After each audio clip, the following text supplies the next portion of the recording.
E para a gente finalizar esse módulo da criança e entrar no módulo sobre os pais, vamos terminar falando sobre ócio e tédio, que é algo que hoje eu acho que assim, deveria ter uma escola pra gente fazer isso, não é mesmo? Eu até brinco, acho muito engraçado, porque como a gente desaprendeu a não fazer nada. A gente se sente inútil, a gente se sente improdutivo, a gente se sente agoniado, nós não sabemos mais lidar com o não estar fazendo algo. Eu até acho engraçado, porque eu recebo pessoas no consultório, né, pacientes no consultório, e obviamente eles estão lá buscando mais saúde. Se eles estão buscando mais saúde, o estilo de vida deles normalmente não está dos melhores. E aí eu venho falando da necessidade de tempo, da necessidade de colocar menos coisas na agenda. A gente vai conversando sobre isso dentro da realidade de cada um. E muitos, parece que eu tô falando assim, uma coisa absurda. Assim, Rebeca, como assim eu tenho que ter mais tempo? Não existe eu não fazer tanta coisa. Muitas pessoas acham bonito ser estressado. Muita gente acha que é lindo, é um status ser estressado, ter uma agenda lotada e fazer muitas coisas. Acha que é bonito. Como assim? Como eu vou falar que eu não faço? Como que tempo? Eu nem me permito ter tempo. Isso é engraçado que eu já fui assim. Eu era muito ansiosa quando eu tinha essa necessidade de produtividade excessiva, essa necessidade de ser e fazer o tempo inteiro. Eu era uma que eu me sentia culpada quando eu tinha tempo.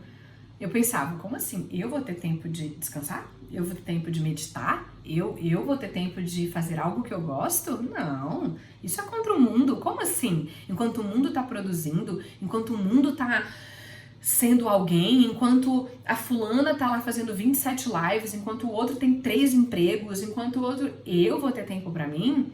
Então, durante muito tempo, pra mim, foi um desafio muito grande, assim como provavelmente você que tá me ouvindo, e metade não, quase 100% dos meus pacientes e das pessoas que eu recebo por direct, enfim, conheço, amigos, tudo, a gente tem essa síndrome. Essa é a síndrome do pensamento acelerado, essa é a síndrome do ter que fazer o tempo inteiro alguma coisa. É como se a gente não sabe de fato, a gente confunde com depressão, a gente confunde com tristeza, o fato da gente não saber não fazer nada mais. E, obviamente, se a gente não sabe, como que a gente vai ensinar os nossos filhos? Como que a gente vai ensinar nossos filhos? Eu recebo directs, é muito engraçado, assim, não é engraçado, claro, mas eu digo como que é interessante, intrigante. Eu recebo directs falando, nossa, meu filho não para um minuto, o meu filho é muito agitado, o meu filho, o que eu faço, Rebeca, para o meu filho aprender a ficar mais calmo? Aí eu falo, como é que você é? O seu filho, ele vê você calma? O seu filho, ele vê você sem estar correndo, sempre estressada, sempre nervosa? Como é você dentro de casa? Você sabe lidar com a sua falta de agitação? Como você se acalma? E aí muitas vezes quando eu pergunto essas coisas, a pessoa responde, fala, uau, realmente, eu não sei lidar. Eu não sei não fazer nada. Eu tô sempre atrasada. Eu tô sempre fazendo alguma coisa. Eu tô sempre falando que a gente tá com pressa. Eu tô sempre correndo. A minha agenda tem 200 coisas pra fazer. Então, pra gente poder ensinar algo, primeiro a gente precisa aprender. Pra gente passar algo pra uma criança, primeiro a gente precisa ser essa criança, ser esse exemplo. Porque senão não vai ser sustentável e naturalmente você não vai conseguir passar isso. Então, isso até casa um pouquinho com a nossa conversa anterior sobre as telas. Por que eu falo da importância da gente saber os efeitos negativos do excesso de tela? Porque faz a gente refletir, a gente tem um conhecimento maior, então de fato a gente já sabe que as telas, elas viciam hormonalmente, elas liberam um hormônio de fato que faz você viciar, bem como a cocaína. Por isso que você vê adolescentes virando noite, ficando o dia inteiro na frente do computador, não sai nem pra comer. É por isso que eles conseguem, porque é um vício mesmo, né? E começa na infância, óbvio, esse vício. Então, igual a gente sabe os efeitos das telas, a gente tem que saber o efeito de não ter o ócio, de não saber lidar com o tédio, de não saber lidar com o não fazer nada. Então, hoje nós temos crianças... Eu tô falando de criança, gente, porque assim, infelizmente isso já chega nas crianças, mas é óbvio que é reflexo dos pais, tá? Mas hoje nós temos criança, crise de ansiedade, síndrome do pânico, essas doenças, elas são criadas, tá? Elas não são doenças elas não são ela não é sua, ela está em você. entendeu? Ela não é uma doença autoimune, ela é uma doença criada pelo estresse, criada pela ansiedade, criada pela sua falta de conseguir lidar com o não fazer nada, com essa necessidade de aprovação, com essa necessidade de ser, com essa necessidade de ter. Então são doenças atualmente criadas mesmo. A depressão, a ansiedade, a crise de ansiedade, a síndrome do pânico, tudo isso. E hoje em dia nós estamos pegando crianças com crise de ansiedade, crianças com crise de pânico, crianças se sentindo tristes, se sentindo depressivas, se sentindo, mamãe, nada tá bom, eu tô insatisfeita, mamãe, eu tô incomodada, mamãe, eu tô sentindo um negócio. Então assim, é óbvio, isso é porque elas veem a gente assim? Claro. Isso é porque elas estão acostumadas a ter tudo? Provavelmente. Isso é porque elas não sabem se frustrar? Também. Toda essa conversa que a gente já teve, obviamente, está somando para esse quadro. Não é um fator isolado, é claro que não. Mas o fato dessa criança estar sempre tendo que fazer alguma coisa, ela sempre tem que desenvolver alguma coisa, e ela vê você sempre assim agitada, é óbvio que essa criança ela vai ser assim. É claro que ela vai desenvolver essa ansiedade.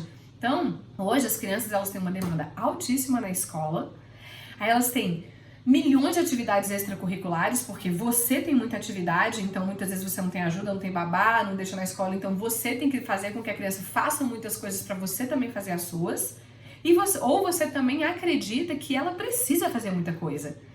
Então a criança ela sai da escola, ela tem que ir pro inglês, aí a criança, depois ela já vai direto pra natação, então ela já vai com a sunga, já vai direto pra natação, aí você fica pra cima e pra baixo, quando não é uma condução ou quando não é alguém que leva essa criança pra cima e pra baixo.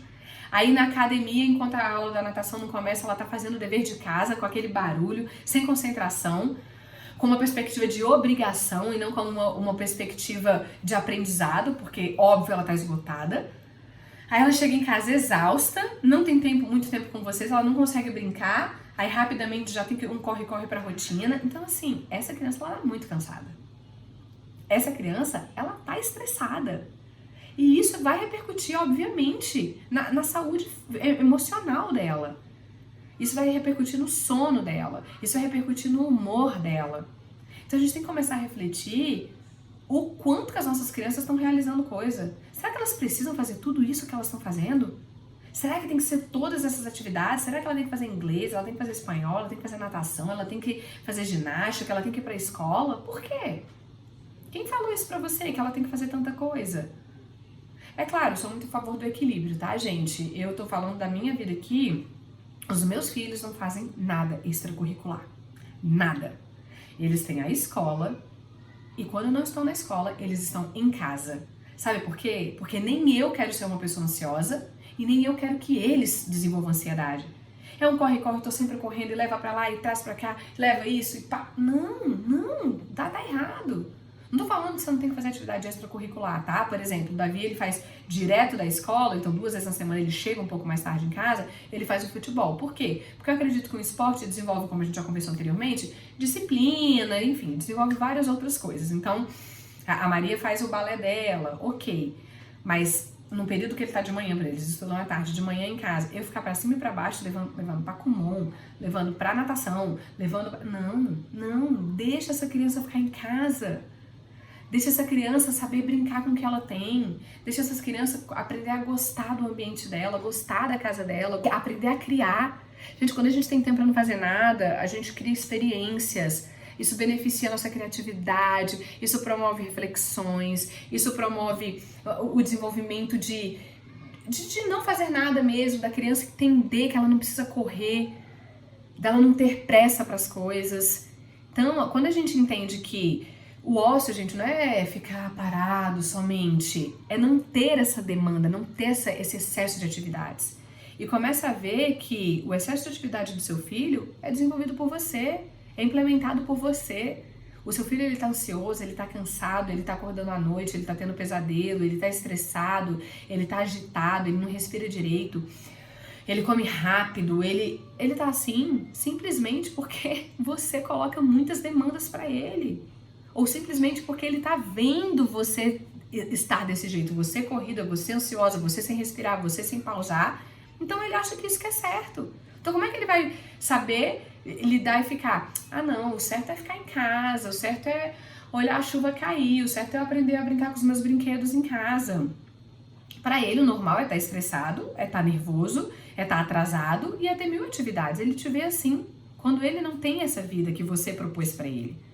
Então, o objetivo aqui de eu falar pra gente aprender a lidar com o ócio e com o tédio é um convite mesmo a gente não tomar a forma do mundo. É um convite da gente andar na contramão mesmo. Não é bonito ser estressado, gente. Tá na moda, infelizmente, tá na moda. E muitas vezes a gente toma a forma do que tá na televisão, do que tá nas novelas, do que tá nos jornais, do que a maior parte das pessoas da nossa vida social fazem. Só que deixa eu te falar, não é o que você precisa fazer. E eu digo isso como uma ex-estressada. Eu digo isso como uma pessoa que passou por tudo isso. Eu era essa pessoa de agenda lotada. Eu era essa pessoa que acreditava que é bonito ser estressado, que é bonito ter uma agenda lotada, que é bonito ser alta performance, que é bonito fazer e ter. Eu era essa pessoa. E pra mim foi um desafio muito grande aprender a lidar com a culpa, a lidar com a pausa, a lidar com não fazer nada. Eu não conseguia ficar um dia todo em casa. Chegava um sábado, ficar em casa pra mim era...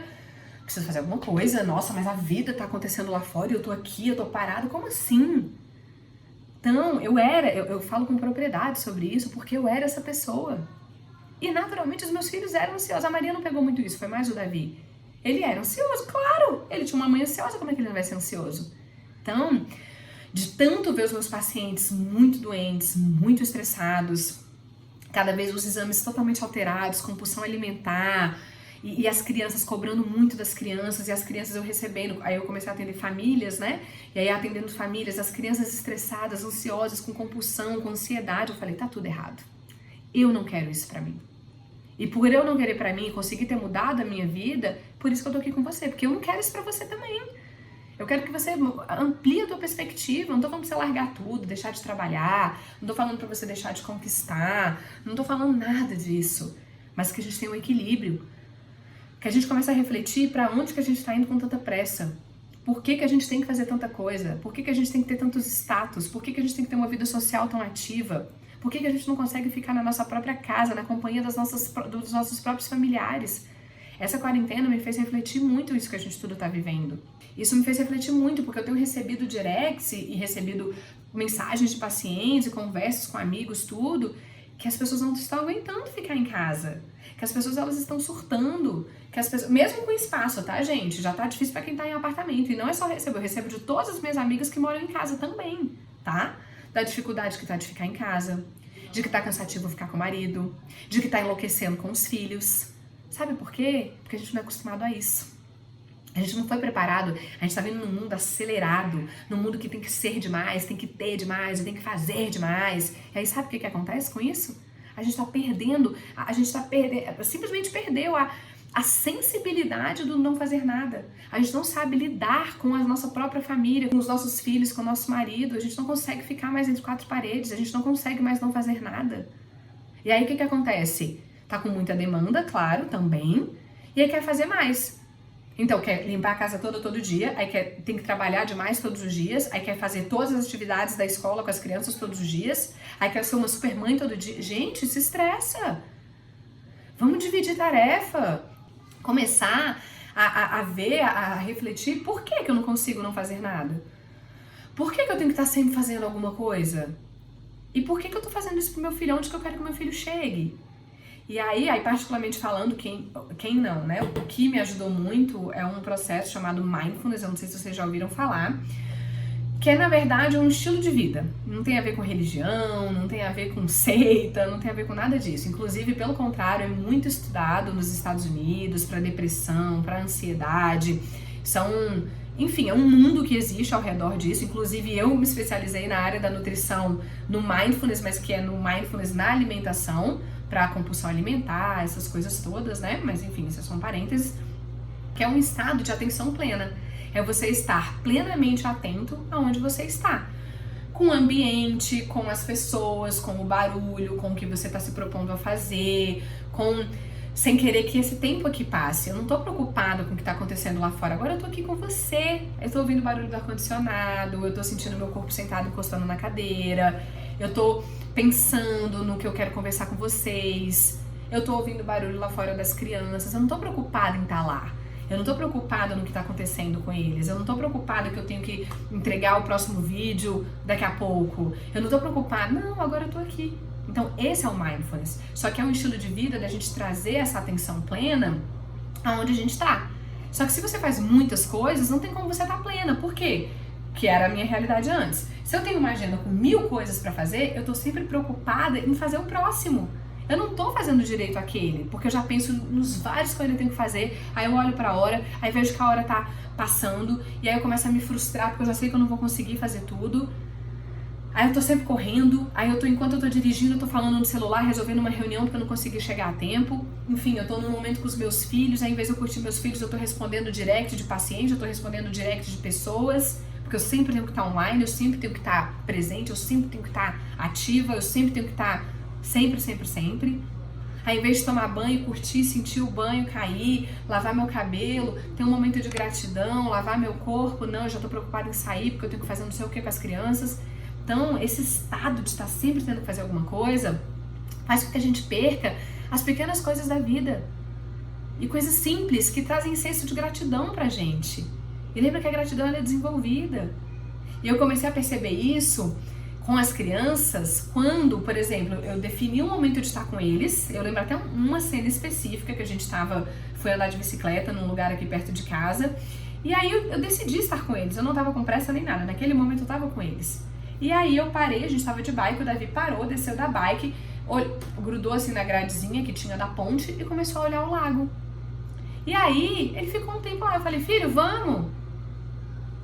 E aí ele continuou lá olhando. Aí eu fiquei depois, eu falei, Rebeca, vamos pra onde?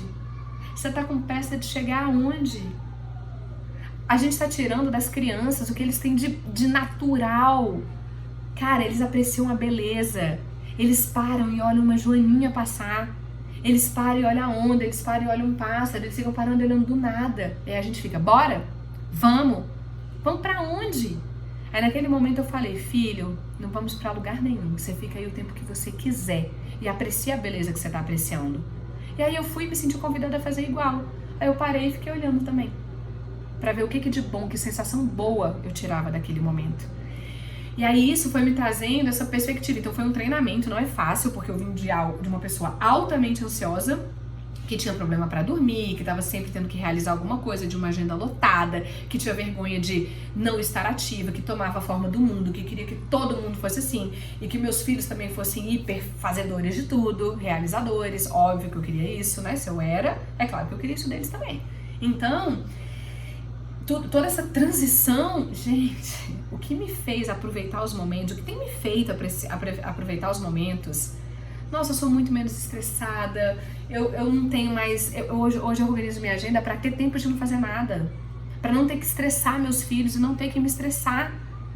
E é uma escolha, gente, na boa, é uma escolha, tá? Sim, abdiquei de muita coisa, deixo de fazer muita coisa que eu gosto, falo não para muitos projetos fantásticos, reduzi a minha questão financeira, óbvio. Gostaria de estar em vários eventos de pessoas que eu gosto muito, mas escolhi não correr. Eu sei que tem muitos pontos positivos dos meus filhos fazerem outras atividades, eu escolhi não colocar eles para correrem, sempre eles aprenderem a fazer atividades em casa. Então, eu tive ganhos homéricos com isso. E aí, para os meus pacientes que eu venho propondo esse estilo de vida e que eles vêm aceitando, claro, abdicando, é um desafio. Gente, não é fácil você mudar de repente. Não é de repente, não é um processo. Não é fácil você abdicar, não é fácil você falar não é fácil você priorizar a sua agenda. Não é fácil você lidar com a sua mentalidade de que é vergonhoso, é luxo você ter tempo, enquanto o mundo fala que você tem que ser alta performance, que você tem que fazer tudo, que você tem que ter uma agenda lotada, que você tem que ser CC, que você tem que ter TT, não é fácil. Então eu tive muitas vezes e ainda tenho que tampar os meus olhos e os meus ouvidos para muita coisa que o mundo diz. As redes sociais, por exemplo, eu quase não vejo. Sabe por que eu quase não vejo? Porque nas redes sociais é isso que me mostra. Gente produtiva, gente ansiosa, super mães que trabalham loucamente, que fazem mil coisas, e eu escolhi estar em outro caminho.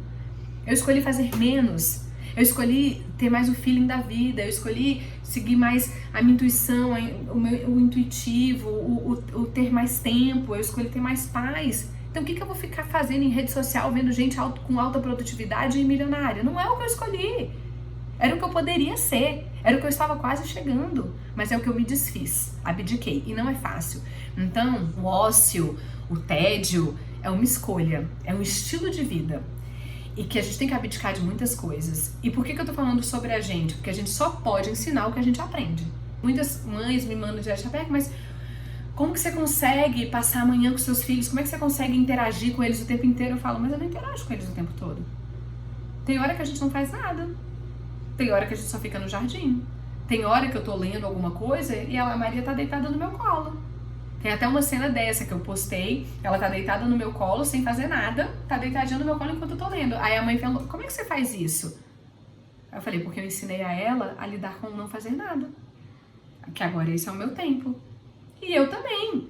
Então, eu não tenho que correr. Eu aprendi que vai ter hora que eu vou estar assim, lendo, vai ter hora que eu vou estar meditando, vai ter hora que eu vou estar trabalhando e vai ter hora que eu vou estar só agradecendo e apreciando a vida. Eu escolhi esse estilo de vida hoje e é uma escolha, e é uma decisão, e não é fácil. Mas eu não quero filhos estressados. Eu não quero filhos igual ao mundo. Eu não quero Davi e Maria, esse bebezinho que tá vindo agora, estressado, cansado, com problema de sono, com pesadelo, com como é que fala? Terror noturno, com ansiedade, com comer compulsivo. Não quero. Não quero. Então é por isso que eu acho esse vídeo tão importante de comentar com vocês, porque eu tive que aprender, eu escolhi aprender sobre o ócio e o tédio, mudou muito minha perspectiva de vida, e eu acredito que pode fazer sentido pra você. Não que você vá fazer tudo, mas que só de que você reflita nesse assunto já pode te ajudar profundamente, eu acredito, a pelo menos refletir quais são as suas prioridades e aonde você está indo com tanta pressa tomando a forma do mundo. Eu espero que tenha te ajudado.